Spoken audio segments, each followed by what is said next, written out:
Okay, magandang araw muli. Nagbabalik tayo sa pag-share ng mga sira. Okay, so mayroon tayo dito guys, Hug. Ano na siya? Smart TV na siya, ayan. At ang model niya ay LT40-Smart 9.0. Okay, so ang issue, ayan pala si boss. Ano boss? Ano nga ang issue nito, boss? Biglang... Walang biglang kumurat. Nung nanood kami sa TV, tapos yun na. Wala 0-0 talaga. Biglang namatay. Oo, biglang namatay. Ayun ang Hindi pa siya nabuksan. Ayan may warranty seal pa. So, first time nating mabuksan to. Okay, so... buksan ko muna, tapos check natin kung anong problema.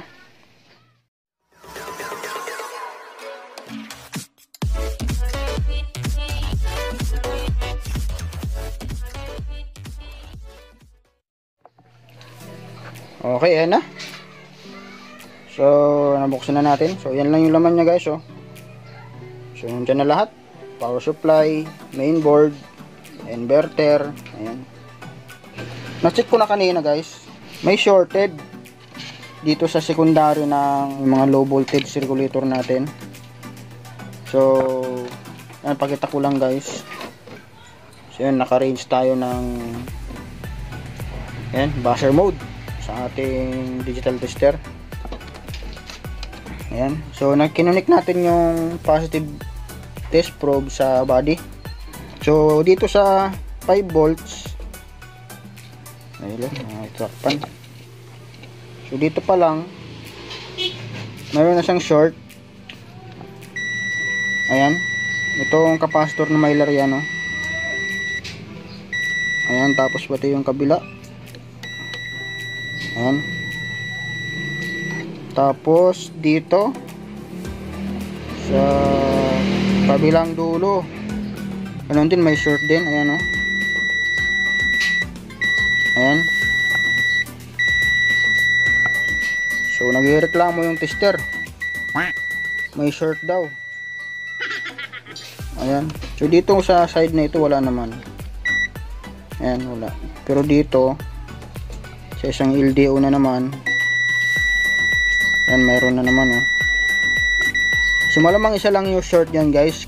Kaya lang, siyempre, dahil magkakakonek yan sila, so, ititrace natin kung saan yung short, o kung saan dyan ang may short. Dito ba sa side na ito, or dito. Ayan. O kaya naman, posible rin yung pinaka CPU nya ang shorted. Ayan. So, ito mayroon namang supply dito guys, 12 volts. Secondary na power supply. Diyan na lang siya, yung supply. Pagdating dito sa LDO, mayroon namang 12 volts. Kaya lang, yung mga out, wala na. Dahil, siyempre, idadrop niya na dahil may shorted nga. Ayan. So, ititrace ko muna guys kung saan yung short. Tapos, balikan natin ulit mamaya.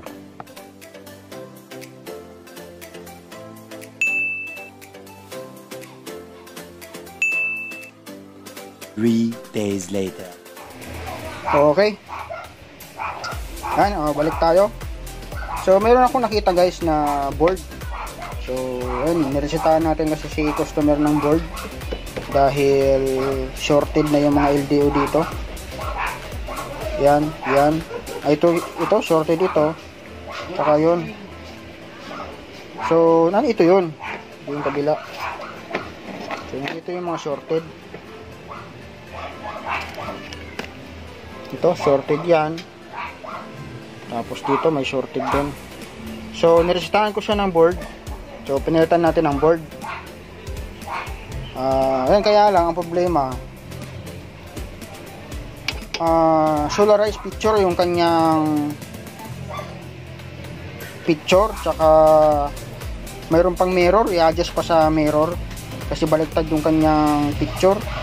So, ang problema lang, wala tayong remote nitong nakuhang board. So, Gunslar kasi yung kanyang, yung kanyang board. So magkaiba sila ng ginamit na panel, kaya ganun nagka-solarize nung pinalitan natin ng mainboard. Ayan. So kahit man parehas siya ng ano, ayan, parehas siya ng part number ng mainboard. Ayan, parehas naman siya. Ayan, tsaka ito. Ayan. SK508 PB801. Ayan. Nandun ito. SK508 PB801. So parehas siya. Pati yung parts, halos parehas siya, walang pinagkaiba. Ang problema lang, yung ano, yung panel kasi ginamit nila. So magkaiba. So yan ang problema natin. Wala akong remote na pwedeng ma-adjust dyan. Nagtry ako ng mga universal, di ko man napagana. Kaya so ang naisip ko lang na idea ay try nating i-repair ito. Yan, i-repair natin itong dati niya. Pero dadaan tayo ng malupit na pagsubok. Kasi marami-rami yung ating i-trace tsaka papalitan. So ito, malaking problema nga ito. So try natin kung masolusyonan. So yan guys, kung napansin nyo, mayroon ng mga tag o mayroon na akong nilagay ng mga yan, 5 volts, 1 volt, 1.5 volts, 3.3 volts. Ayan. So chinek ko na yung yung pinalit ko. Chinek ko na yung mga voltahe na nandoon sa coil na yan. Yan. Ito, saka yun. So na-check ko na. So kaya nalagyan ko na siya ng mark o marking. So nilagay ko na rin dyan yung voltahe na kailangan. Ayan. Pati yung part number. Ayan. Yun. So ang gagawin natin, i-repair ko na lang to. Itatry na lang natin i-repair. So since meron naman tayong guide, ayan, di na tayo mag-i-inject ng voltahe. So mas madali nating malaman yung requirements na voltahe dyan. Ayan. So gagamit na lang tayo dito ng yung buck converter. Ayan. So kung ano yung makuha nating sira, ay dito pala. Kung ano makuha nating sira dito, so gamit na lang tayo ng buck converter. So ngayon, para makita nyo lang, check muna natin yung voltahe dito guys, para ma-share ko din at malaman nyo rin yung pinaglalagay ko dito, na yan talaga ang nilagay ko, kasi yan yung voltahe na nakuha ko dito. So check lang natin para ma-double check at ma-share ko na rin sa inyo. Okay, set up ko muna si tester. Pa-plug in ko pa. Okay, so ayan, plug in natin. Okay, so yun guys, nag-standby na siya. So na-testing ko naman na to. So yun nga, nag-solarize siya. So yan, ipa-flash ko sa screen yung resulta nung matesting ko. Okay, so yan. Yan, para makita nyo lang na tama yung sinasabi ko. So ano natin, double check natin. Okay. So ground, siyempre. Ayan. So dito, ito yung 5 volts. Ayan. So guys, 5 volts. 5.1. Ayan. So yan na yung LDO na to guys, oh. So yan na yung out na 5 volts. Kasi ang in yan, siyempre 12 volts. Ayan, yan yung in nya. Ayan, 12 volts. So ang out, 5 volts.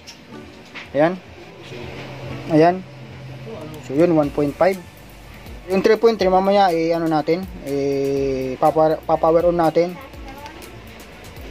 para magkaroon ng 3.3 dyan. So try natin dito, isang coil na ito. Yun, wala pa. So yan, pag power on nya, saka siya magkakaroon. So try natin i-power on. Sino ba yung power on? Ayan, ito. Ayan guys, oh. Ayan, nag-green na siya. Tapos yan, nagka-backlight na. Ayan, mayroon ng backlight. So ito yung 3.3. Ayan guys, oh. Nagkaroon na siya ng 3.3. Tapos yung isa, yung 1 volts. So ayan, 979. Yan, 979 millivolt. So halos 1 volt na rin. Yan. So yun yung mga voltahe guys na kailangan ni mainboard. ay ng CPU, kung ano man yung mga kailangan nyo dyan. So yun ang ipoprovide natin. So try natin guys na i-repair ito. Try lang natin kasi pwede naman natin hanapan sana ng remote na ito para diretso na lang. So settings na lang ang kailangan. Pero try natin ito. So wala lang, trip lang natin para lang practice ba, kumbaga, practice, ayan. So try lang natin i-repair. Baka sakali naman na pwede pa. So magamit natin sa ibang unit. Sayang naman siya. So ayan. So ito man, kung hindi naman natin mabuo ito. Kung hindi natin mabuo, so hanapan ko na lang ang remote to. So at i-settings na lang natin. So solarize lang naman yung niya, ang issue, tsaka yung mirror, ayan. So dito tayo magpo-focus sa 3.3 at 5 volts. Try nating kabitan ng back converter. Patanggalin ko muna yung LDO na yon, tsaka yon. So i-hang out muna natin o tanggalin natin, saka natin lagyan ng back converter. Okay. Ayan guys, natanggal ko na yung LDO. Ayan, tanggal ko na. Tapos ayun sa 5 volts at yung sa 3 volts. Ayan. So bago tayo maglagay ng back converter, check muna natin kung may shorted pa din. So tinanggal ko muna guys yung heatsink. Ayan, kasi parang may shorted pa. So try nga natin ulit. Mukhang hindi tayong tatagumpay dito. So dito guys, wala nang short. So may 5 volts. Ayan, wala na siya, oh. Sa 3.3 ang may problema pa, katulad yan, 1.1 ohms. Ayan. So mayroon pa din. So tinanggal ko yung heatsink dahil posibleng nandito ang short na sa may CPU nya or MCU. Ayan, mayroon pa, oh. So try natin guys na try nating lagyan ng supply dito guys, para matry natin kung saan yung shorted, o lagyan natin ng supply, o mag-i-inject tayo ng supply dito. So 3.3 ang ilalagay natin supply gamit yung ating yung back converter. Ayan. So try lang natin para malaman natin kung may umusok dyan. Sana naman hindi itong CPU. Sana mga SMD capacitor lang. Ayan. So kung ito ang magiging sira, so wala na tayong pag-asa niyan. So hindi din natin marirevive yan. At hindi na rin natin kayang palitan yan. Okay, so yan, try muna natin. Sana naman mga SMD capacitor lang. 3 volts lang muna ilalagay natin. Yan, 3 volts. So try natin. At binasa ko muna to para malaman natin para mas makita natin yung uusok. Ayan. So dito i-monitor natin yung amperahe at yung voltahe kung bababa o tataas. Ayan. So try natin.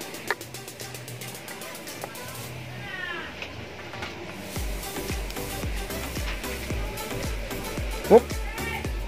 Ayan guys, 700 ampere. 700 mA. So mayroong ng shorted. Hindi natin makita yung saan umusok. Yan, nag 1 ampere na siya, oh. So wala pa. Wala pang umusok. Try nga natin yung CPU.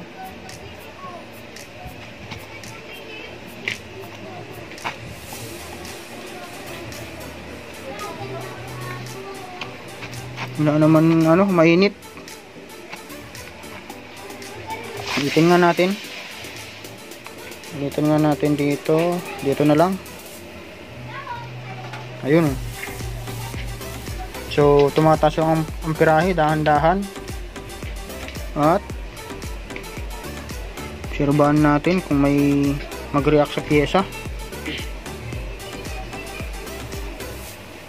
So wala naman.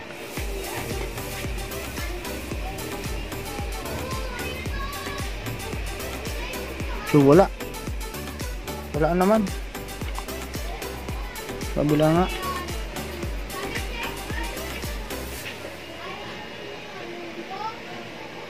Sandali nga. Kapain nga natin kung may mainit.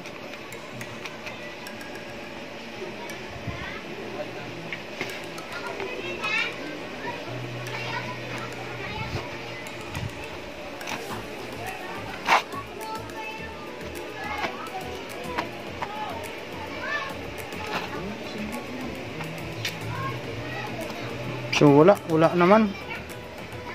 So try natin i-adjust. Ayan, 3.3. So try nga natin uli. Whoop. Yan, nag 1 ampere na guys, oh. Tumataas yung amperahe. At ayun. Ayun, may umusok. Tingnan natin guys. Ayan, oh. Ito nyo ba? May umuusok. Ayun. So dito pala sa may yung wifi nya. Ayan. So may problema yung wifi. Yan, ulitin nga natin. Total, sira naman na to. Sirain na lang natin ulit. Oh no! Sirain na natin diretso. Pausokin na natin to. So ayan, naka 3 ano pa tayo? Naka 3.3 pa. Ayan, subukan natin ulit. Yan, 1.2 ampere na, oh. So try natin. Kung umusok pa din. Ayun guys, so kita nyo ba? Ayun. Ayun, yung IC ang problema. So guys, oh. Kita nyo ba umusok? So kumpirmado, nandito ang shortage sa may wifi receiver nya.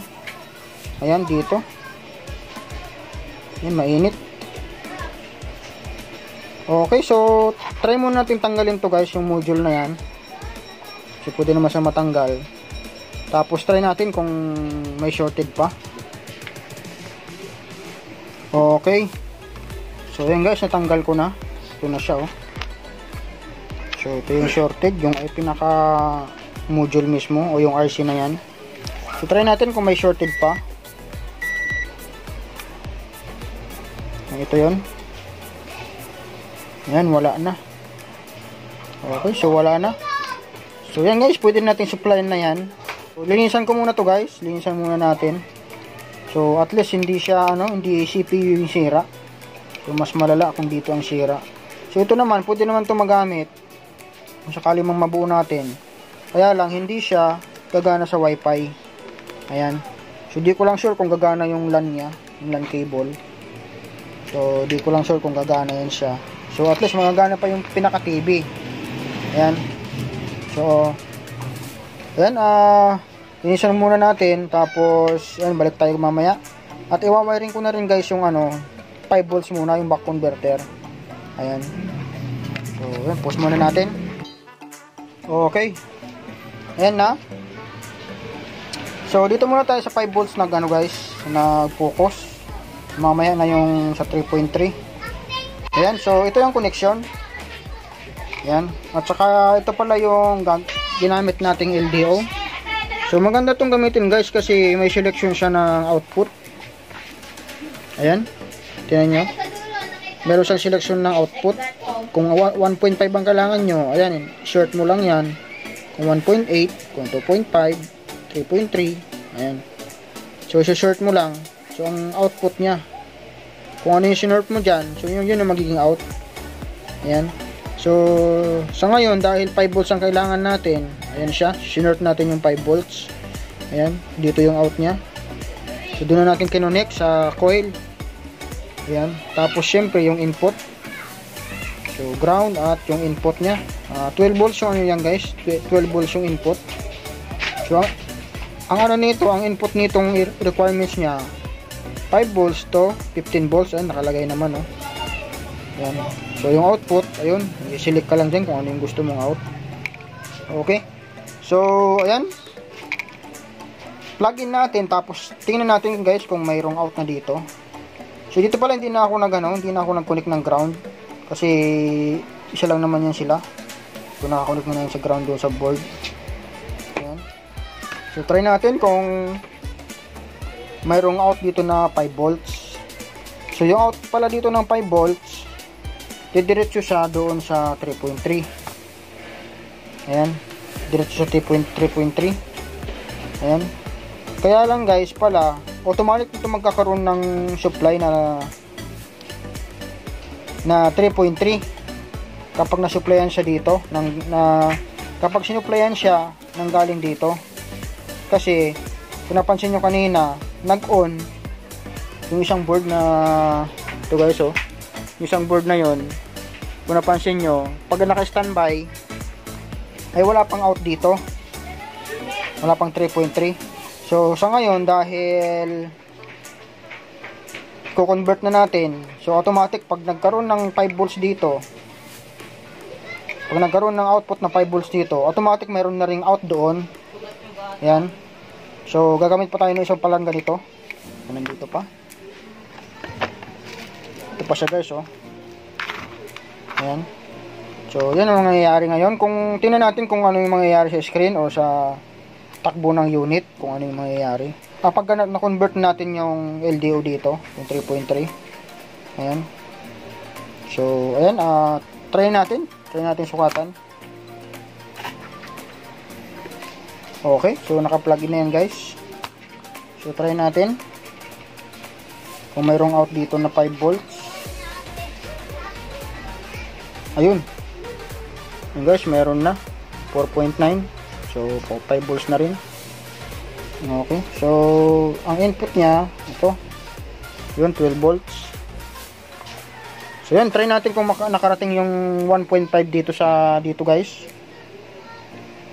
Try natin kung nagkaroon. Ayun. So yan, mayroon na sa mountain 1.5. Try natin dito yung 1 volts. So yan, mayroon na rin siya, oh, 1.1. So try natin doon kung mayroon ng 5 volts, kasi nanggaling dito guys yung supply nitong 3.3. So try natin dito muna sa input. Ito yung input nya. Dito ba? Yan, ito yung input nya. So try natin kung meron. Ayun, meron na. Ay, dulas. Ayun na, meron na guys, oh. So yan na yung galing doon sa 5 volts na convert natin. Yan siya, oh. So siyempre wala pa yan dito. Ayan, wala pa siyang 3.3. Ayan. Okay, so yan guys, ano muna natin, wawiring ko ulit ito dyan. Try natin kung mag-normal at magka-standby bago natin ilagay doon sa pinaka-unit. Ayan. Okay. Okay, ayan na. So yan na yung para sa 3.3, oh. Yan na siya guys. At pinalik ko na rin yung heatsink at yan, nilinisan ko na rin. Okay, so yung 5 volts, ito yung 3.3 volts. So ayan. Ito guys, yan yung wiring nya, oh. So dun tayo nag-connect sa 5 volts kanina, yung naging test point natin kanina. Tapos dun ako kumuha ng ground. So may capacitor na bakante. So input sa converter o sa back converter natin. Ayan. Tapos siyempre sinort ko yung 3.3. Kita ba? Ayan. Yan yung 3.3 volts. Sinort ko yan. Tapos ayan. Kulay black na lang din yung kinuha ko na para sa out. Papunta dun sa coil. Ayan. Papunta dun sa coil. So ayan na. Yan ay magiging setup natin. Plug in natin, tapos try natin kung mayroong out na dito o kung kompleto na yung supply natin. Ayan na. So yan, naka-plug in na rin guys. Try natin dito. Natin muna yung in. Oops. Ayan. So yan guys, oh, 4.9. So yung out dito na sa coil. Ayun. Yan siya, 3.3. So sakto na. Kumpleto na yung ating supply. Try natin yung 1.5. Meron na yung 1 volts. Yan, nawala yung 1 volt. So, try natin mamaya pag nag-on. So, try natin i-load dun sa may ano niya, unit. Try natin kung gagana. Ayan. Set up ko na. So, ito sana gumana. I-plug in. Oops. Ayun. Ayan guys, nagkaroon na ng standby. Okay. Power on na natin. Ayun. Wow! Umilaw na. Okay. So, silipin nga natin. May picture na. Wow! Oh! My goodness! Ayan. Ayun, gumana oh.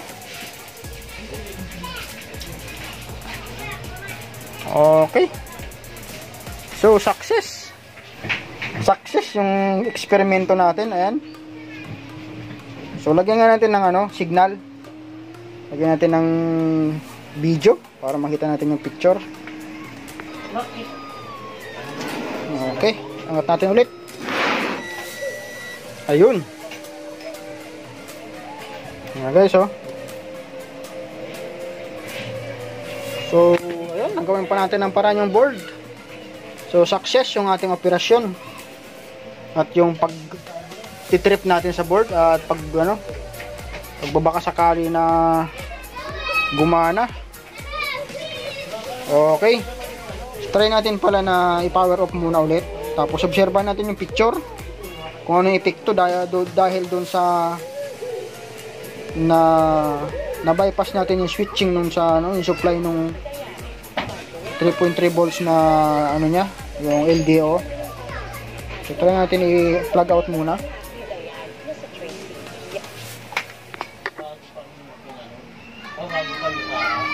Okay, plug in natin. Ayan. So, standby. Power on natin. Ayun. Ayun.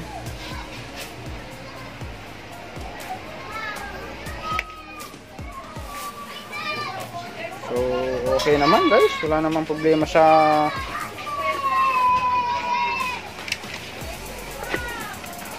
Ayan, okay naman. Wala namang problema dun sa reaction ng panel. Okay. I-transfer ko na lang guys yung receiver doon. O yung wifi receiver. So, para di na tayo mamroblema at maghanap. Ayan, ito na yung kanyang pinusira. At yun, nakabit ko na. Ayun, oh.